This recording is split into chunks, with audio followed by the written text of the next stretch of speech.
نعنا عبد خامنا تدقفنا أبود كتنا تتنسانا أب حمامنا خا كودا لمينا ودا بزهبات سقا فوسنا نودا لمينا حاتاتنا نخحقلنا أبقى كننا أمالات كننا نزا قدست أدزيا نزيا سلازهابنا نزل العالم نسمو تندا مسكرنان كمز قديم زبركو نقدس النون نكبرون نايزل العالم هياونتون نايزل العالم كهلنتون نايزل العالم موت سعرنتون اندا ودسنا اندا مزغنا خنبر እግዚአብሔር አምላክ ይካለይ ነዘخنا መዝግንውን ካብ ኃይልና ምንም አይኮውን እንታይዳ እሱ በዛሃበና ኃይሌሞ ሕጂውን ነቲ በባህሪው ቅዱስ ዝኾነ ስሙ ከነ መስግን ንዓና ንሓጣን ደቁ ኃይልን ክህበና ብርትዕን ጽንዓትን ክህበና ናትሰናይ ፍቃድ ይኹነና ወብራት ህዝበ ክርስቲያን ኣብዚ ለምቅነ ኣብዚ ሶሻል ሚዲያ ወይካ ማህበራዊ መራኸቢታት ብዛዕባ ናይ ኣዴና ቅድስት ድንግል ማርያም ቤዛዊት ዓለም ክትበሃል ኣይትኽእልንያ ኣብ መስቀል ተሰቂሉ በጃ ዓለም ቤዛ ዓለም ዝኾነ ኢየሱስ ክርስቶስ እዩ ስለዚ ድንግል ማርያም በጃ ዓለም ተባሂላ ክትፅዋዕ ጽቡቕ ኣይኮነን ናይ ክርስቶስ በጃነት ከም ምንጣል ናይ ክርስቶስ በጃነት ከም ምኽሓድ ዝሕሰብ እንዳበሉ ካብ ዝለዓለዎት ጳጳሳት ክሳብ ታሕተ ከማይ ምእመን ክዘራረቡን በትን ክብሎን ክንሰምዕ ቀኒና ሓደ ነገር ክንርድኦ ዘለና ነዛ ቅድስትን ንጽሕትን ኣደን እዚኣ እግዚአብሔር አምላክ ጎይታናን መድኃኒናን ኢየሱስ ክርስቶስ ሓንሳብን ሓዋሩን ምንም ካብ ፍጥረታት ከይንወ ዘይፈልጥ ዘይኮኖ ዝኾነውን ዘይብሉ መሪጹ ሓንሳብን ሓዋሩን ካብ ሙሉ ፍጥረት ሓንቲ ነዚ ነገር ዝበቅዐት ከም ዝኾነት ሓንሳብ መሪጽዋ ኣዲኑ ክትከውን ብሂግዋይ ካብኣ ከዓ ተወሊዱ ስለዚ ንጎይታና መድኃኒናን ኢየሱስ ክርስቶስ ፍጹም አምላኽ ፍጹም ሰብ ክንብሎ ዝበቅዓና መድሕን ተወሊድና ክንብሎ ዝበቅዓና እቲ መልአከ እግዚአብሔር ቅዱስ ገብርኤል ነተም ጓሶት ኣብ ቤተልሔም ከበስሮም እንከሎ እነሆ መድሕን ተወሊድ ኣብ ዓዲ ዳዊት መድሕን ተወሊድ መድኃኒት ተወሊድልኩም ኣሎ ክብሎም ከሎ እዚ መድሕን ተወሊድ ኩሉ ተወሊድልኩም ኣሎ ኢሉ ሊቀ መላእክት ቅዱስ ገብርኤል ዝመስከረሉ ጎይታናን አምላኽናን መድኃኒናን ኢየሱስ ክርስቶስ በጃና ኮይኑ በጃቶም ንዑ ዝኣምኑን በጃቶም ፍጥረት ዝኾኑ ዝኣምኑን ብሕጅውን ዝኣምኑን ናብዚ ዝተሓተ ናይ ባርነት ስጋ ወዲ ሰብ ዝለበሰሉ ናብዚ ኣዳም ካብታ ኣይትብልዕ ተባሂሉ ተኣዝዎ ዝነበረ ኣብ ማእኸል ገነት ትርከብ ዕፅ ሕማቕን ክፉእን ተፍልጥ ምስ በልዐ ተረጊሙ ብርሃስካ ነበርሉ ዝወረደላ ምድረ ፍዳ ናይ መርገም ምድሪ ነዚ ዝተረግመ ስጋና ዝለቢሱ ምእንታና ተሰቕለ ምንም ክሕዶ ዘይክእል ምስ ምንም ከወዳድሮ ዘይክእል ምንም ውን ክምንጥሎ ዘይክእል ሓንሳብን ሓዋሩን ነዚ ነገር እዚ ዝፈጸሞን ዝደምደሞን ጎይታናን አምላኽናን መድኃኒናን ኢየሱስ ክርስቶስ ክብሩ ንስሙ ይኹን ስለዚ ጎይታና መድኃኒናን ኢየሱስ ክርስቶስ በጃ ንክኸውን ስጋና ክለብስ እሞ ከዓ ነቲ ዕዳና ንክፍጽም ንጽሕትን ቅድስትን ኮይና ዝረኸባ ቅድስቲ ኣደ ካብ ኩሉ ፍጥረት ኣዳም ኣዴና ቅድስቲ ድንግል ማርያም ስለዝኾነ ከዓ ካብ ስጋ ካብ ነፍሲ ወሲዱ ፍጹም ሰብ ፍጹም አምላኽ ዝነበረ ስጋ ቅድስቲ ድንግል ማርያም ተዋሂዱ ከዓ ፍጹም ሰብ ንክበሃል ሰብ ተባሂሉ ንክጽዋዕ ካብዛ ንጽሕትን ቅድስትን ኣደ እዚኣ ስጋ ወሲዱ እዩ አምላኽና ሰብ ኮይኑ ነቲ በጃነት ንዝኾኖ ኣዳም ኣብቲ ግዜ ዝበደለሉ ካብ ገነት ክወጽእ ከሎ ናብቲ ዝነበሮ ክብሪ ንክምለስ እቲ ዝገበሮ ሓጢኣት ከዓ ንክድምሰሰሉ ብኡ ዝኸውን መሲልዎ ክንደይ መስዋዕትን كساب أكلاتو تندحو دم بموسى نتي زودل بدل كمن الساحة تقصيرلوس إجزابير أملاخ بقى زبقوعيو نتي أيتقبر زبل كخام زقبر كايو أمو خامس قبر كايو بسونك سيقو قادة لخابت جنت ناو نختم لس بقوع مسواتي زقبر كايو بقوعيو نخبل اللو كده يسعر نيريو جن كاي كوني سلازي نزي عبي عدا أبزبان أدامن ولد أدامن تسعين زنبرة نخدم سس أمو كبت أدام أكلاتو ناج أندحه سجا كابسجو أندحه دم أفسسو نتمسواتي وكانت ننسح خونو زفسوز نبر الدم إذا دم زي نسريت نتبدلنا حتى نخون قويتنا مدحنا إسكورسوس نعو بجانة نخجبر كابز قد السد جاوسيدو أبتحت ودا وداسة كبرين مسجانان يقباي سلازي قدس دنقل مريم بيزا عالميا خنبل كلنا هذا بزحات حوات بزحات أبوات بزحات ممهران وانجيل يتقصون يرمم مخنياتو دنقل مريم بجا عالم كتبها تخيل دو بجانا دامو هراسو بكو أب كندو نسأل أيو تخلاخيلو نعوك قتلو زحسبو أب كندو نزحلفو لسب بجاي كوينو كايو بلاي أجيت بجانت نتي ناي كبر ناي أملاخ نتي ناي أملاخ زفت سمو قويتانا من حنا يسكروس نزفت سمو وعلتا زمنت البجانت ناي كونا ناي قدس دقل ماري مادينا أنا بكارخن وزي قبانا نيكو ويبعلنا قال نجر أوشتنا قد لنا خوينو نابتزت عملنا اندات أوينا نتود بجاخن كتدك ندانا نقول مدانا قرب نفوخنا نتكمل خوين نمبر أيكون بجان نسي لك أنا بقول مسيوكو أملاك تبايليو قدس مسيه جنب بحري أملاك ديو أيكون سلازي انتاي كابزنا يقدس مسيه السبحالون كابتي قويتنا مدحنا يذكر السوس برهان عالم كنسو نهاوريا قدس باولوس برهان إلى تصوع بتخرسنا إذن هاوريا قدس باولوس سيام برهان عالم مبالسي نتي ناي أملاك النت بناي بحري برهان زخونه نعوز من طلو نعوخا وعلة ألبز قبل مال ديو أيكونن سلازي قدس نقل مريم كا بتي إجزابير أملاك ذهبا كبري بيزا بجانا أنت تبهله بأمال الدنيا بتمحصنات ناتا تابزو حاتياتن تابجهنم إساتن تاباب سيل منبارن كنا دحين نخلينا قدست أديا أيكونن دو أملاك نزولدت مو أملاك ودان زخونة أدي هذا نايزي مدرزي نجوسكو أديو رخيبكا إتزلكا عداديو ويتزلكا مقصعته ديو ويكا تخطب له ذلك هذا اللي خاصها نتنقود من كتر خوي تخيل نعاقا ونكسمعك خم زي كل السخا اندافلت كلها ندي رخيب كاجن قال من محياشات ويكا كابتي ابي علي خزنه برخه حد قلت تركب تغليقه سلازي اذا د نقص زيا نتبل عليها تصاوج زنبره عداده يخون وي بهوت حلفت ون كخون خيل بجاده خوينا تاع خونتن أو كنت خمر بجا خوينا مغناتو نعار غيب كانت تتزاربا محرة انت تتبلكا مساقا خيدا خان ودا انت زي تلمونا نيرها عند حيرة فردي نايموت نير خوينو ممتكا جنسان تخوينا تكالا بجا خوينا تكالا سلازي انتاي فلينو سلازي اللوي ما أبدنا قدس دنقل مريم بس يحوت بجا تبل نحن تقامنا لس انتاي تفل الليو ولا حنت فل اللي يبلون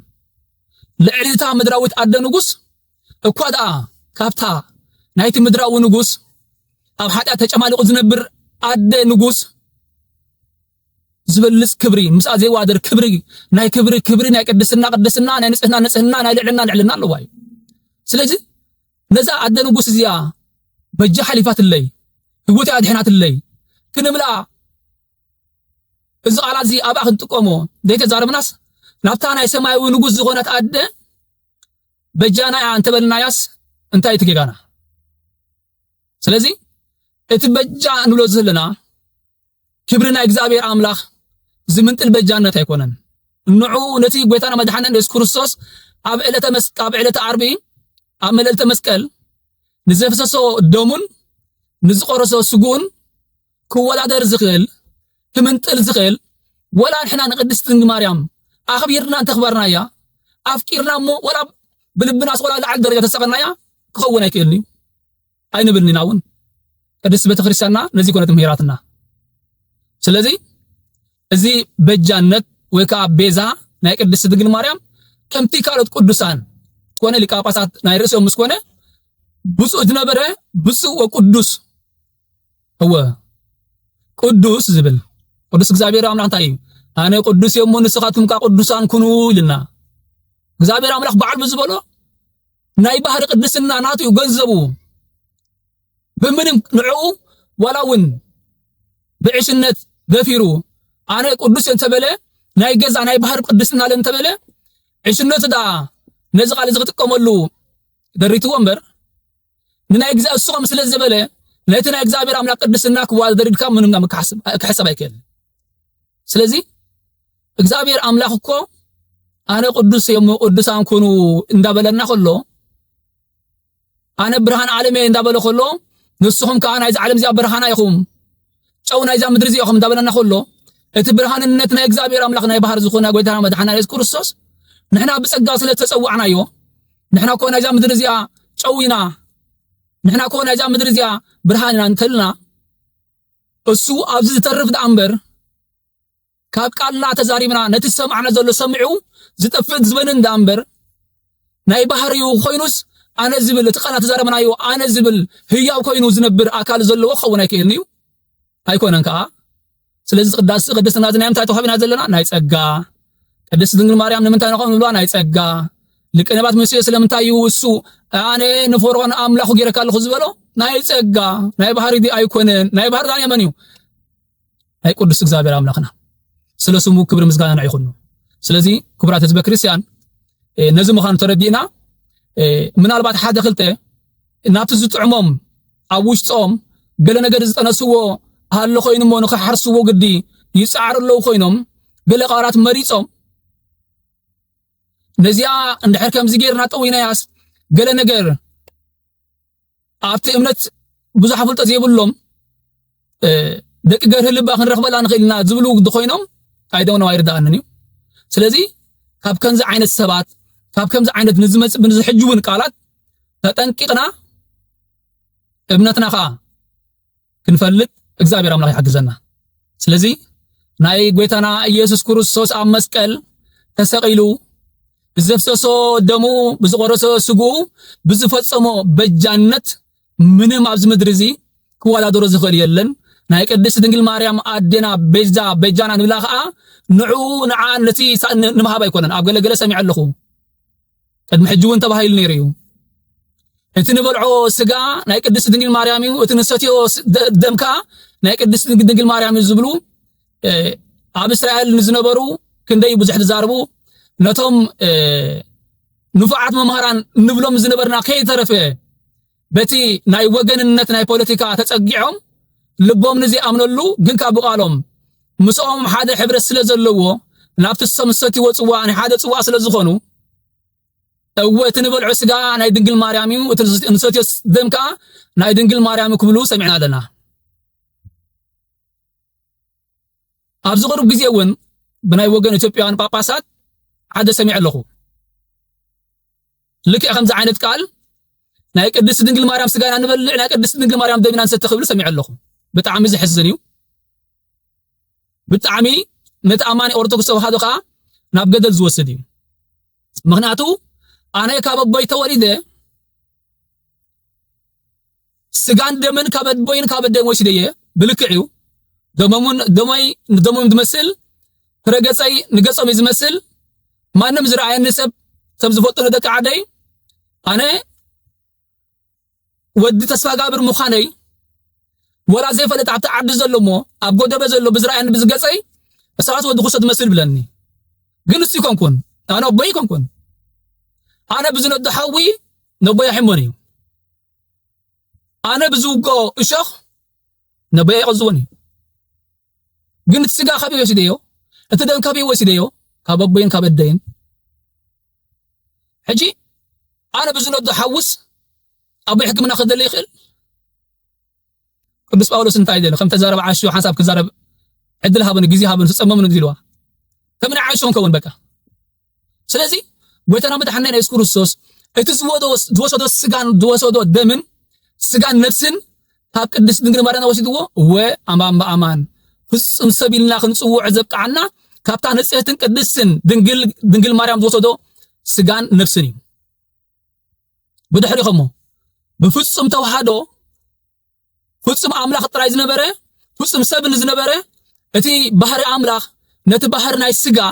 ገንዘቡ ባህር ገይርዎ በፍጹም ተዋህዶ ካብ ፍጹም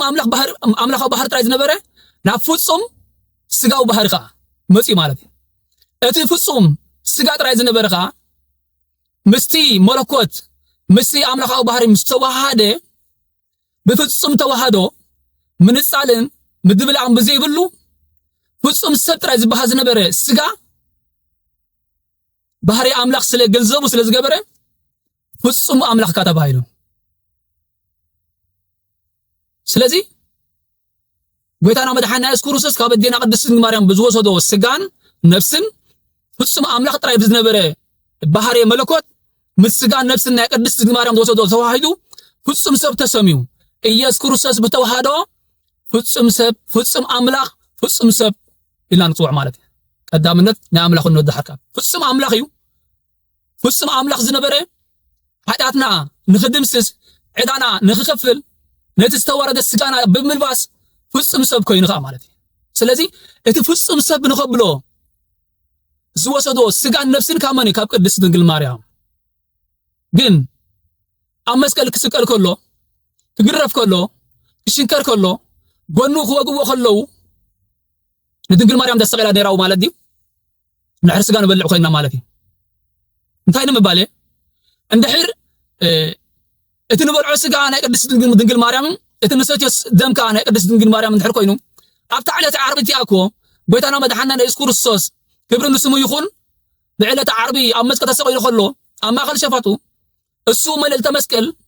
ካብ ምድሪ ልዕል ኢሉ ካብ ሰማይ ካብ ትሕት ኢሉ ኣዲኻ ኣብ ትሕቲ መስቀል ኮይና ትበክን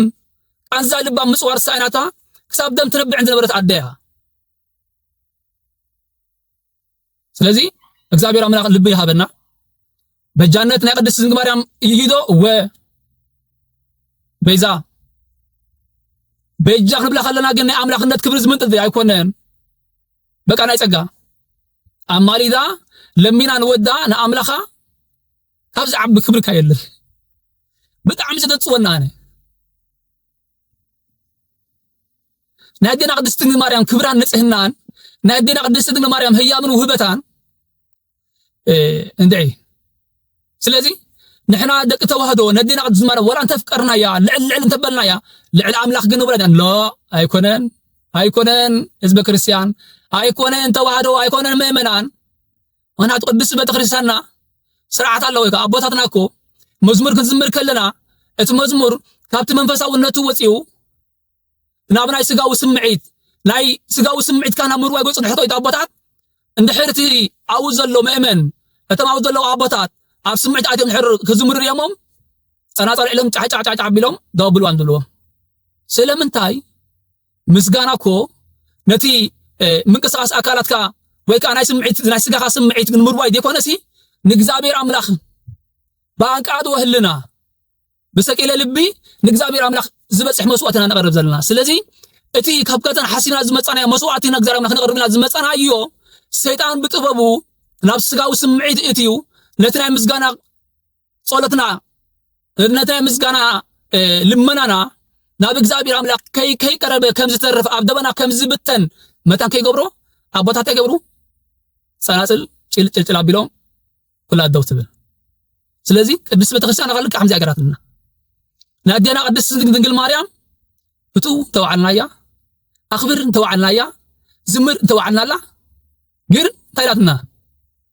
ለፍጥራን متى تفطري كابسم كلهم املاح بزفطرهم كاب سنبت كساب ናይ ዓርቢ ዘሎ ፍጥረታት ቅድስት ድንግል ማርያም ቅድስት ቤተክርስቲያን ተላታ ልዕል አቢላታ ልዕል ኩሉ ፍጥረት ይላታ ስለዚህ ኾነት ነኽብራ ነፍቅራ ናብ ወዳኻ ክትልምለለኻ ኩሉ ግዜ ስማ ንጽዋዓ ማለት እዩ ግን እዚኣ ልዕልና እዚኣ ናይ ኣምላኽ ልዕልና ንሕና ብዝኽእሉ ኣሎ ኮይኑ ናይ ቅድስት ድንግል ማርያም ወይ ከም ዚኣ ክትማዕረይ ትኽእልና ወይ ካብ ልዕሊ ኣመትካ ትኽእልና ኣይከውን እዩ የለን እንታይ ደኣ በቃ ትሕቲ ፈጣሪ ኣሳ ትሕቲ ፈጣሪ ኢላትና ናይ ቅድስት ቤተክርስትያንና ሕጊ ማለት ስለዚ ዘለና ኣብ ቅድስት ቤተክርስትያንና ሕግን ስርዓት ስለ ዘሎ ከምዚ ፋለላው ኣካይዳት ዝበሃል ነገር የለን ፋለላው ኣካይዳት ዝበሃል ነገር የለን